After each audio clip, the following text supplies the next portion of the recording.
Oke, jadi kita sekarang membahas mengenai perbandingan antara metode pendekatan normatif dan metode pendekatan empirik. Dari yang sudah dijelaskan sebelumnya, diskusi yang kemarin kan kita sudah memahami pengertian norma terlebih dahulu dan pengertian pendekatan normatif. Sedangkan kita sudah mengetahui secara garis besar dulu mengenai pendekatan empirik, di mana pendekatan empirik itu kan lebih kepada apa yang seharusnya dan apa yang tidak seharusnya, apa yang selayaknya dan apa yang tidak selayaknya. Jadi saat ini kita mau mengkaji dulu apa sih perbedaan normatif dan empirik itu. Ada yang mau ngasih pendapat? Itu maksud penjelasannya. Iyo, bisa dijelaskan entah melalui dari segi penafsirannya, dari segi pendekatannya gitu.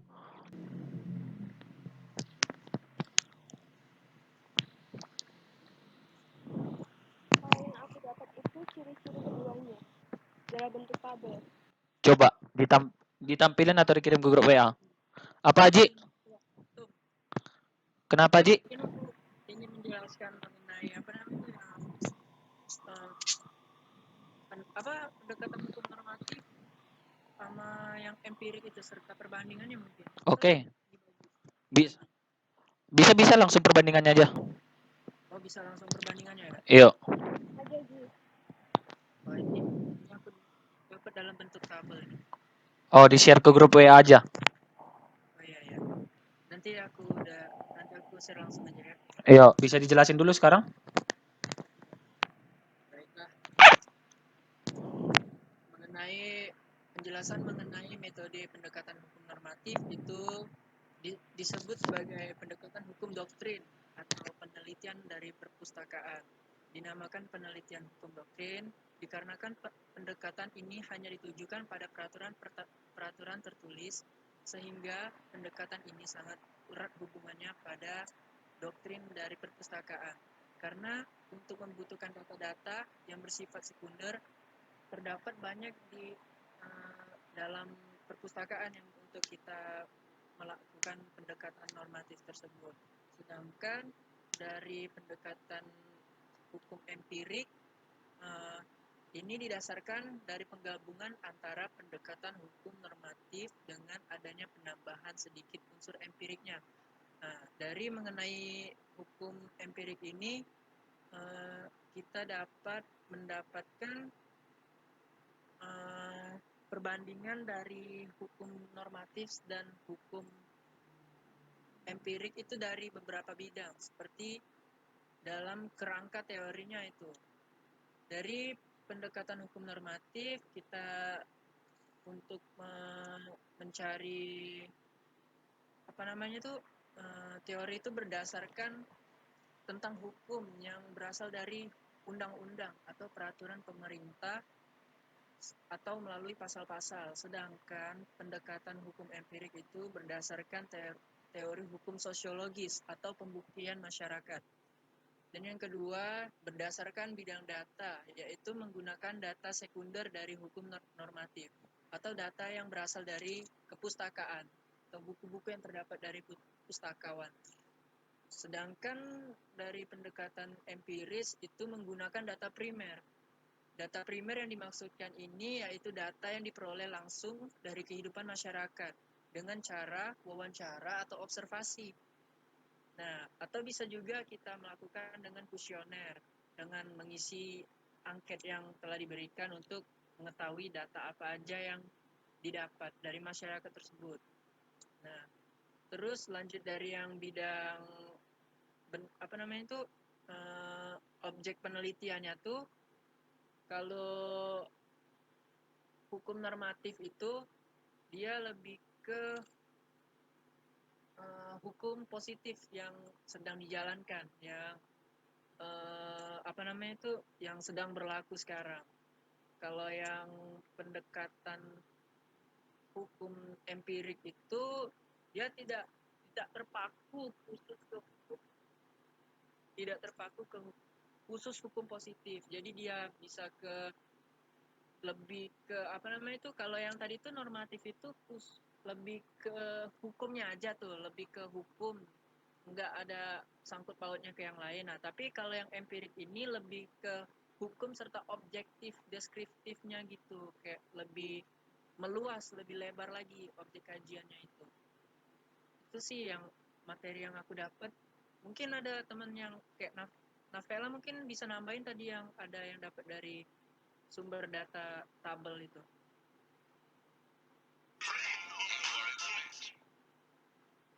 Lanjut. Yuk Navela, lanjut aja Navela. Yang aku dapat itu hampir sama yang punya Aji. Intinya itu kayak dia pembagiannya itu kayak lebih ke pendekatannya sama kerangka konseptualnya atau teoritiknya, ciri-cirinya itu. Oke, ada yang lain? Aku skip ke yang lain dulu. Izin masuk ya, Mara? Iya, masuk aja. Perbedaannya. Yuk. Oke. Pertama itu dari pendekatan normatif. Dan normatif artinya Caranya jelas, mohon maaf. bentar ya. Cek. Yuk. Kita ya. Oke, jelas-jelas. Pertama itu kalau yang aku baca di sini dari segi bagaimana cara dia melihatnya. Kalau kita pendekatan normatif itu dia lebih cenderung pada pendekatan preskriptif. Artinya dia tidak menjelaskan secara rinci. Nah, terus kalau pendekatan empirik dia berdasarkan deskriptif, artinya dia menjelaskan secara rinci. Kemudian bentar.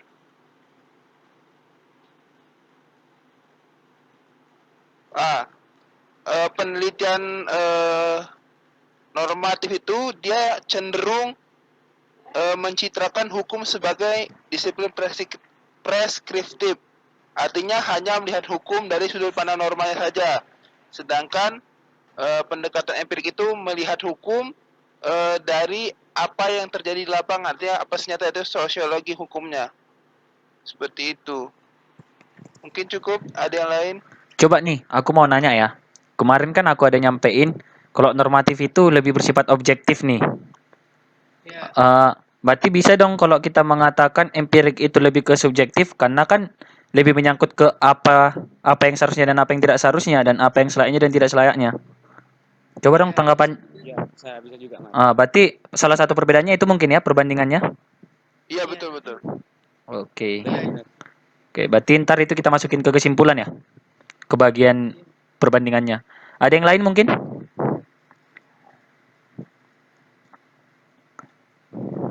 Coba kita kaji kalau misalnya efektif yang mana sih gitu. Oh, coba Dewi masuk. Ini aku menjelaskan tentang perbedaan data dari normatif dan empirik. Oke, bisa. Jadi dari sudut pandang jenis-jenis data yang dipergunakan di dalam penelitian hukum, penelitian hukum normatif sering disinonimkan dengan penelitian kepustakaan atau library research. Jika dilihat atas kecenderungannya dalam menggunakan dokumen-dokumen sebagai bahan penelitiannya, sedangkan penelitian hukum empiris kerap disinonimkan dengan penelitian lapangan atau field research, dilihat dari kecenderungannya dalam menggunakan data-data primer. Mungkin itu dulu. Bisa dicari ini nggak, Wi? Secara garis besarnya gitu, perbandingannya. Biar ntar bisa gampang kita masukin.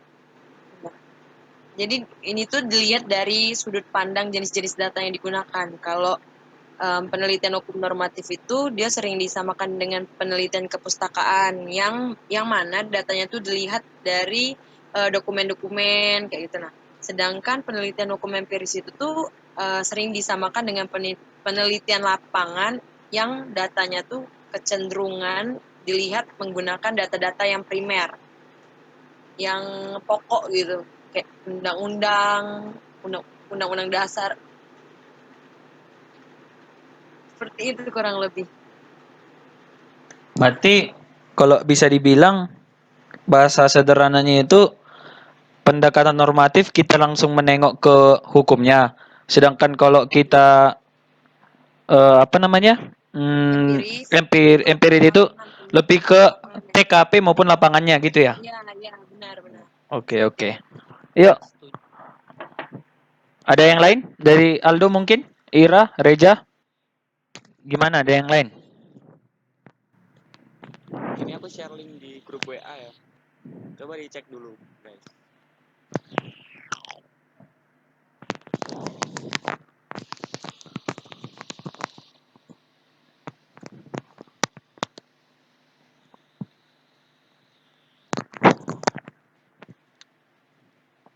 Fokus ke bagian definisi sama kriteria penelitian hukum.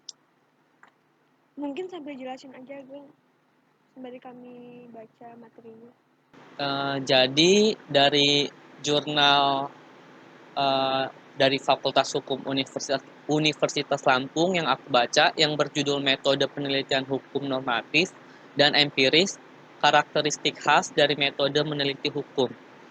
Jadi apakah penelitian hukum normatif atau doktrinal dan empiris non-doktrinal benar-benar berbeda atau dapat diharmonisasikan dalam suatu kegiatan penelitian hukum? Pertanyaan ini didasarkan pada fenomena perbedaan pendapat para penstudi hukum di Indonesia. Surjono Sukanto berpendapat bahwa penelitian hukum normatif dan empiris dapat dilakukan terpisah maupun secara bergabung. Namun ada pula penstudi hukum yang memisahkan secara tegas antara keduanya. Namun ada pula yang menghargai perbedaan kedua jenis penelitian tersebut. Namun secara persuasif menghimbau para penstudi hukum untuk kembali kepada penelitian hukum yang murni menjadi otoritas penstudi hukum itu sendiri. Tolok ukur dari analisis yang akan digunakan adalah melihat perbedaan dua jenis penelitian hukum tersebut dari aspek pendekatan, tujuan, dan jenis data yang digunakan. Pertama, penelitian hukum normatif atau doctrinal legal research. Tolok ukur Surjono Sukanto dalam pembahasannya mengenai penelitian hukum normatif adalah dari sifat dan ruang lingkup disiplin hukum, di mana disiplin diartikan sebagai suatu sistem ajaran tentang kenyataan yang biasanya mencakup disiplin analitis dan disiplin preskriptif. Dan disiplin hukum lazimnya termasuk ke dalam disiplin preskriptif jika hukum dipandang hanya mencakup segi normatifnya saja. Namun demikian, masih di dalam tulisannya yang sama, Surjono Sukanto tetapi ingin membuktikan dan menegaskan bahwa disiplin hukum lazimnya juga dapat diartikan sebagai suatu sistem ajaran tentang hukum sebagai norma dan kenyataannya, atau sesuatu yang dicita-citakan dan sebagai realitas hukum yang hidup. Bahkan disiplin hukum tersebut memiliki segi umum dan khusus.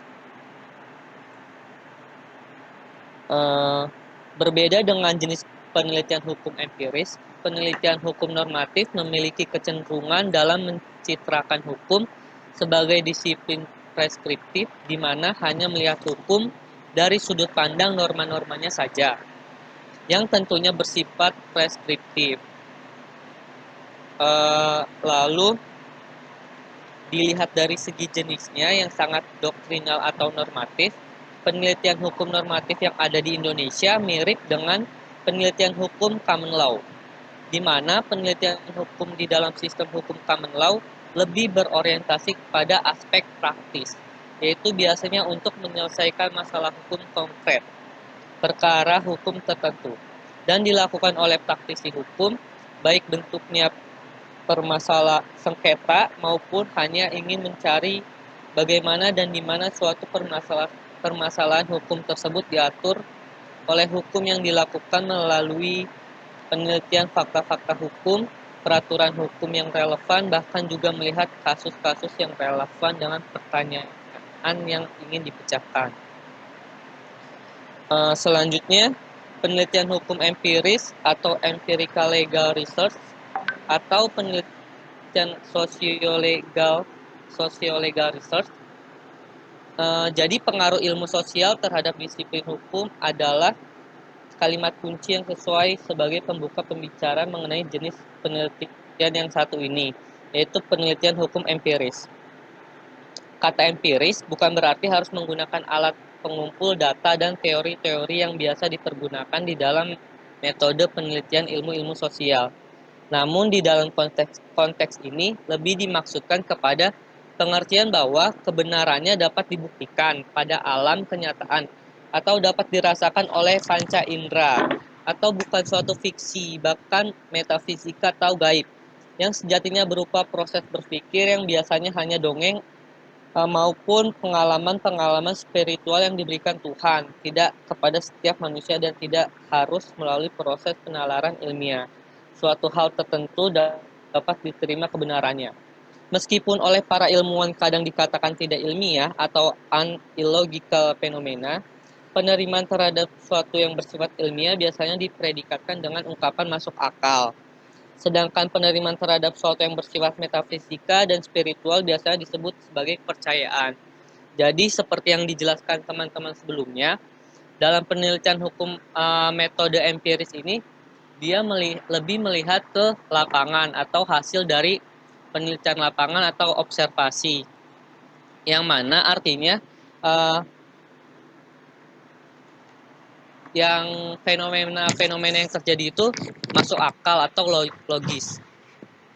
Oleh sebab itu, penelitian hukum empiris dimaksudkan untuk mengajak para penelitinya tidak hanya memikirkan masalah-masalah hukum yang bersifat normatif, bersifat teknis di dalam mengoperasionalkan peraturan hukum seperti mesin yang memproduksi dan menghasilkan hasil tertentu dari sebuah proses mekanis.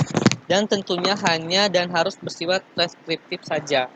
Meskipun hal ini adalah wajar, mengingat sejatinya sifat norma hukum yang ought to be. Itu selanjutnya cara pandang sebagaimana disebutkan tadi bergeser menuju perubahan ke arah penyadaran bahwa hukum faktanya dari perspektif ilmu sosial ternyata lebih dari sekedar norma-norma hukum dan teknik pengoperasiannya saja, melainkan juga sebuah gejala sosial yang berkaitan dengan perilaku manusia di tengah-tengah kehidupan bermasyarakat yang unik dan memikat untuk diteliti, tidak dan sifatnya yang preskriptif, melainkan bersifat deskriptif. Jadi bisa ditarik kesimpulan dari perbedaan penelitian hukum pendekatan normatif dan pendekatan empiris. Kalau yang normatif itu berdasarkan studi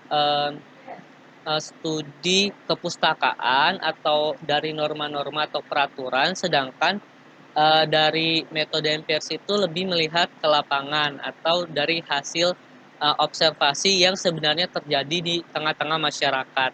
Dari saya cukup sekian. Ini mau nambahin ini terdapat 3 tingkatan dalam melakukan penelitian normatif, boleh? Boleh. Baiklah, seperti yang sudah dijelaskan oleh Aldo, bahwasanya penelitian normatif adalah penelitian hukum doktrinal atau penelitian hukum teoritis. Yang mana pada penelitian ini ada berbagai aspek yang harus dikaji, yaitu salah satunya aspek teori, sejarah, filosofi, perbandingan, struktur, dan komposisi. Dan di sini juga terdapat 3 tingkatan dalam melakukan penelitian normatif, yaitu penjelajahan hukum. Yang mana penjelajahan hukum merupakan tingkat awal yang digunakan oleh peneliti dalam mengkaji hukum.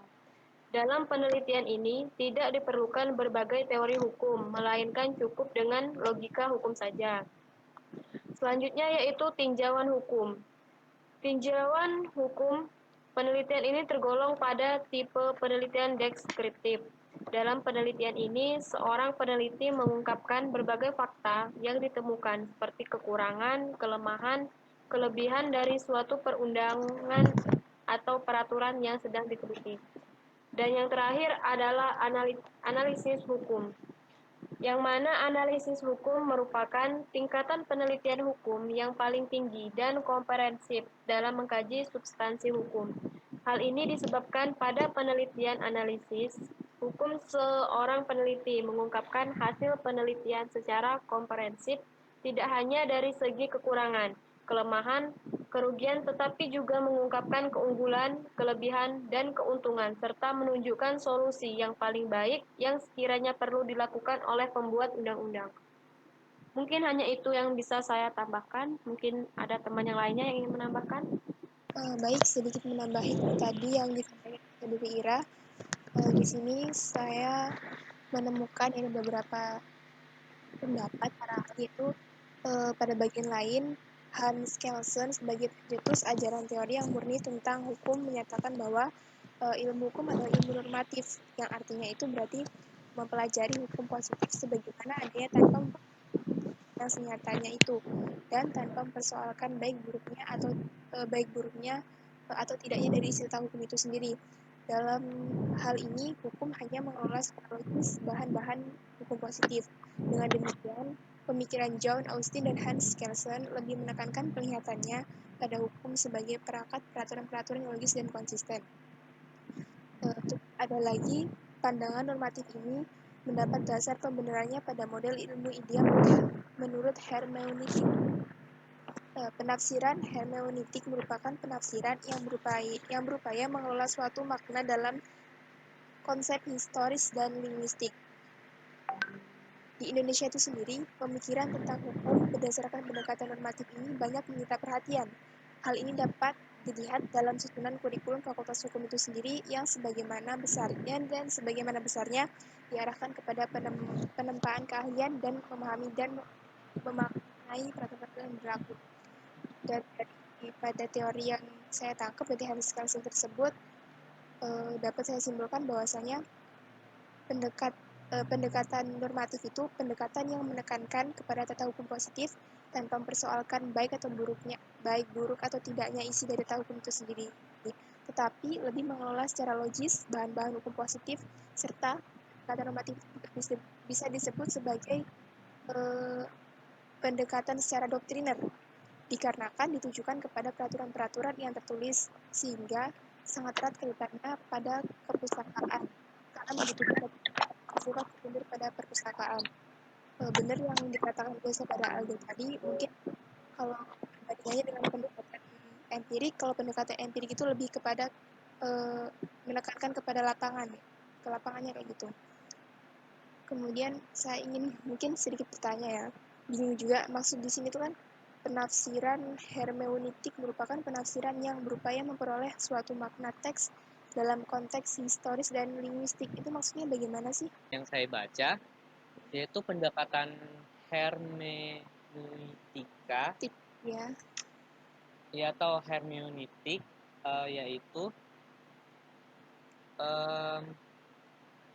yaitu kata hermeneutika secara etimologis itu berasal dari bahasa Yunani, yaitu kata kerja hermeneuin.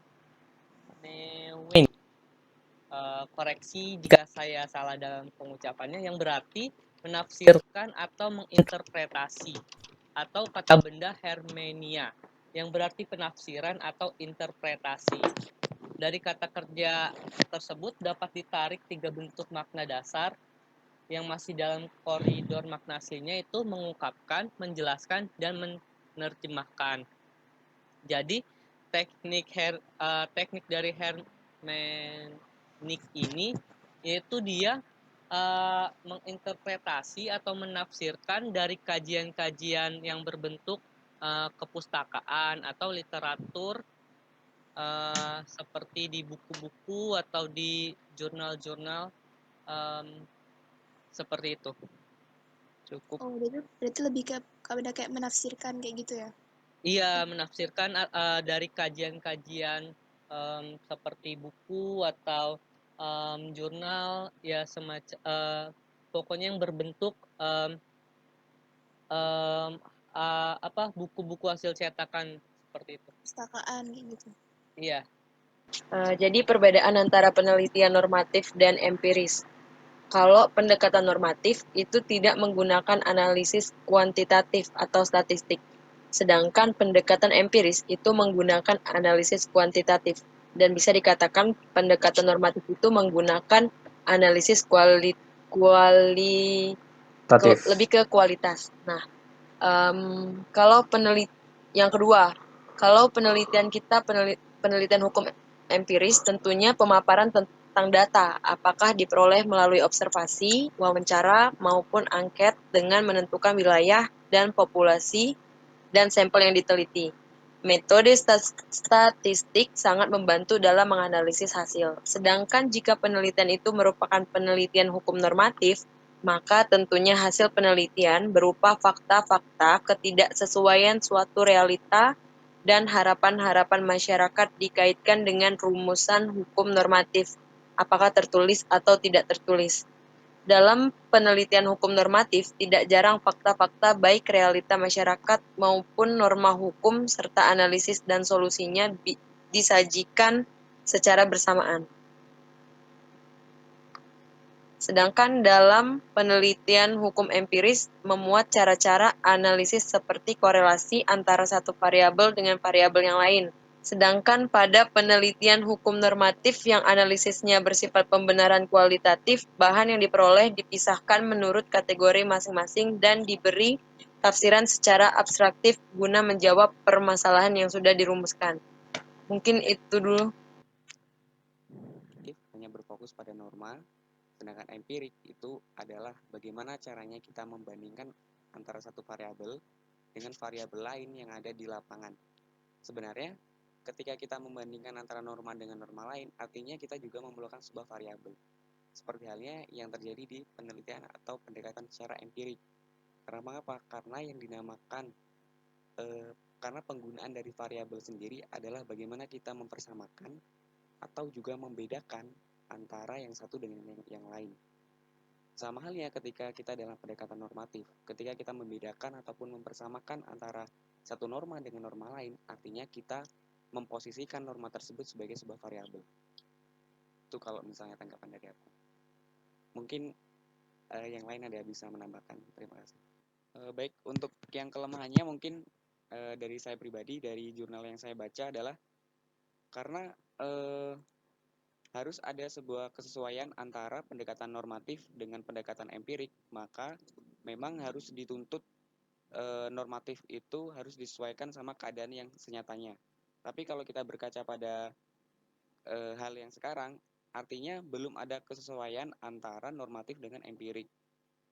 Mungkin kesulitan dalam menemukan kesesuaian antara normatif dan empirik itu merupakan salah satu yang menjadi kendala atau dalam tanda kutip kelemahan yang masih melekat di dalam pendekatan secara normatif.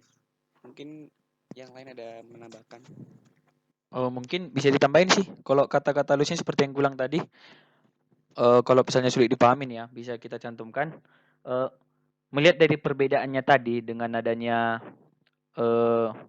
bahwa pendekatan normatif itu bersifat objektif dan empirik itu bersifat subjektif, dengan demikian dapat dikatakan bahwa dalam pengkajian konstitusi melalui pendekatan normatif akan menimbulkan suatu ketidaksesuaian dengan apa yang diharapkan masyarakat, di mana kita tahu apa yang diharapkan masyarakat itu lebih menuju kepada pendekatan empirik. Oleh karena itu, seperti apa yang disampaikan kawan kita tadi, harus ada keselarasan antara empirik dan normatif. Mungkin itu aja sih. Terus yang satu lagi ya,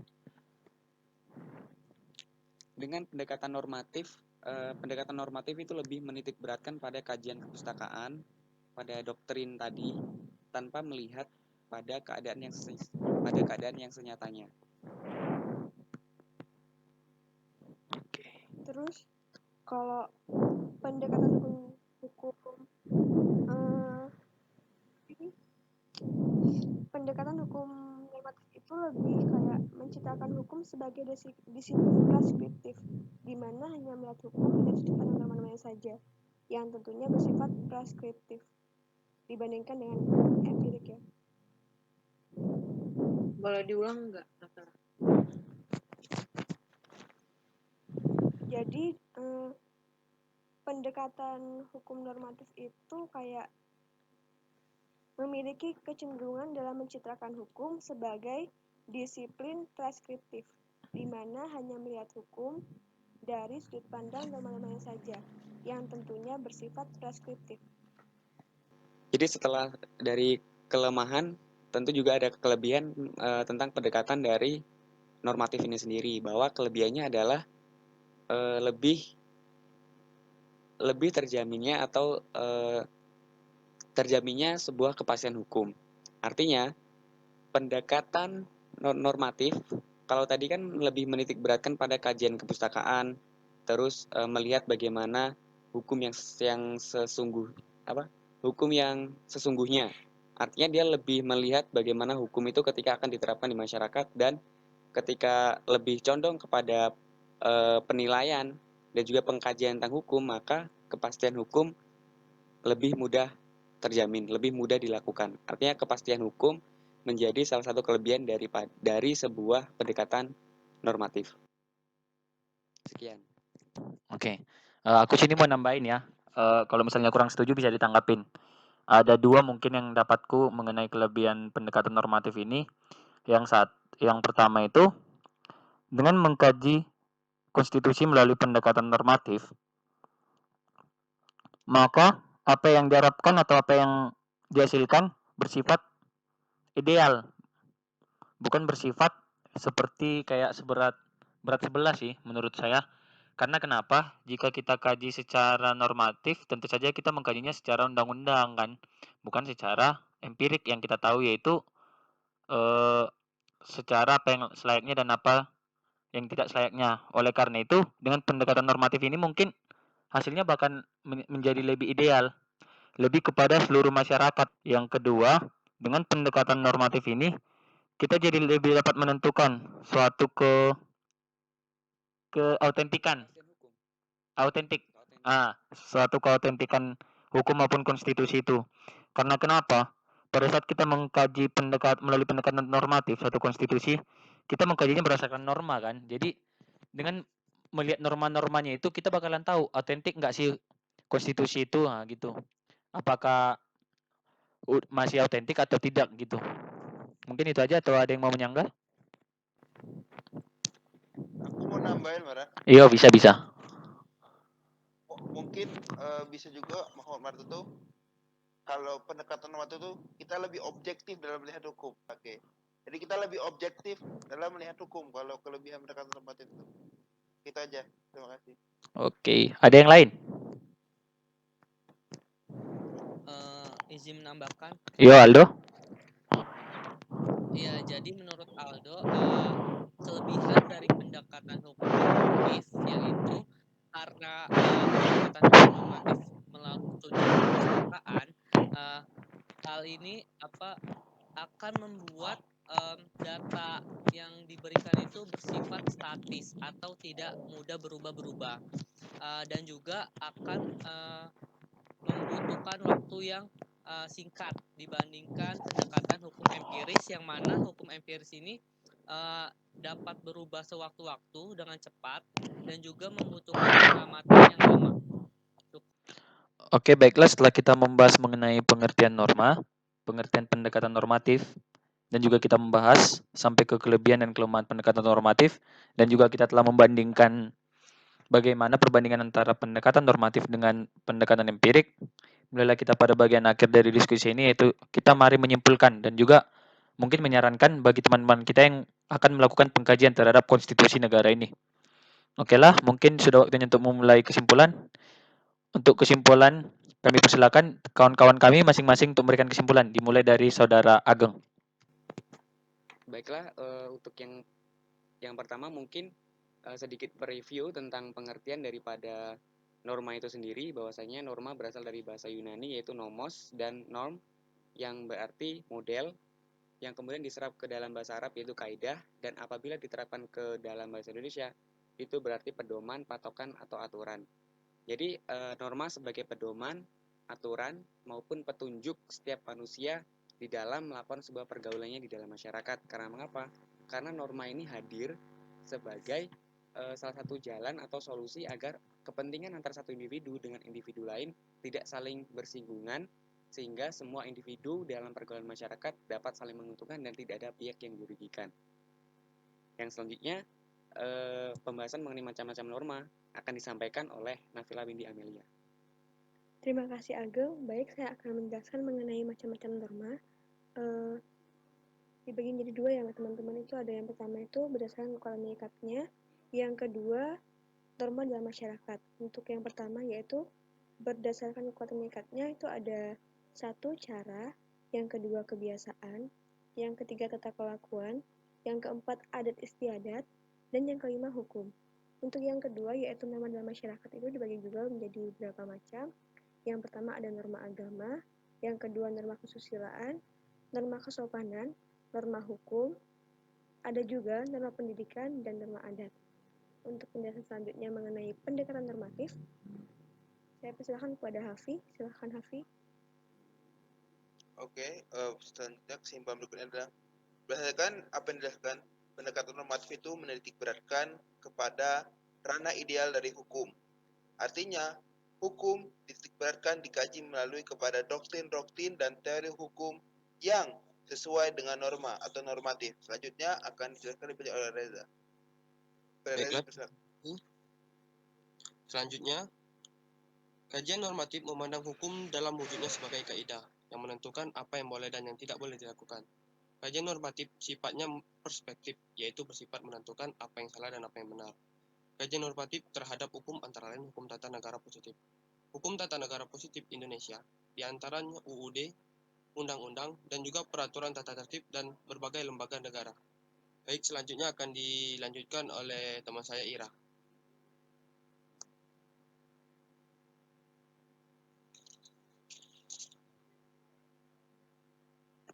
Pada Ira, saya persilakan. Baiklah, di dalam pendekatan ini juga terdiri dari berbagai aspek, seperti aspek teori, filosofi, perbandingan, struktur atau komposisi, konsistensi, penjelasan umum dan penjelasan pada tiap pasal, formalitas dan kekuatan mengikat suatu undang-undang. Baiklah, selanjutnya akan dijelaskan oleh Pera. Baiklah, kemudian pendekatan normatif itu merupakan pendekatan yang menekankan kepada tata hukum positif, artinya tata hukum yang berlaku saat ini, tanpa mempersoalkan baik atau buruknya atau adil atau tidaknya diisi tata hukum tersebut, tetapi lebih mengelola secara logis bahan-bahan hukum positif. Dan perlu kita ketahui bahwasanya di Indonesia itu pemikiran tentang hukum berdasarkan pendekatan normatif ini banyak menyita perhatian. Hal ini dapat dilihat dalam susunan kurikulum Fakultas Hukum yang sebagian besarnya diarahkan kepada penempaan keahlian untuk memahami dan memaknai peraturan-peraturan yang berlaku. Baiklah, selanjutnya akan disampaikan oleh saudara Ronaldo Dwi Putro. Baik, jadi selain dari pendekatan normatif, ada juga jenis penelitian yang menggunakan pendekatan empiris. Jadi yang dimaksud penelitian hukum empiris atau sosiolegal merupakan model pendekatan lain dalam meneliti hukum sebagai objek penelitiannya. Dalam hal ini, hukum tidak hanya dipandang sebagai disiplin yang preskriptif dan terapan belaka, melainkan juga empirikal atau kenyataan hukum. Selanjutnya akan dijelaskan oleh Saudari Dewi. Baiklah, mengenai pendekatan kajian hukum normatif dan empiris atau sosiologis, masing-masing memiliki karakteristik sendiri-sendiri bila dilihat dari unsur-unsur yang lazimnya terdapat dalam pembicaraan tentang metode penelitian. Mengenai perbandingan akan disampaikan oleh Saudara Aji. Baik, saya akan menyampaikan mengenai perbandingan normatif dan empiris dari 5 bidang. Dari bidang pertama yaitu metode pendekatan, yaitu dari normatif menggunakan metode dari identifikasi berdasarkan norma-norma peraturan atau undang-undang.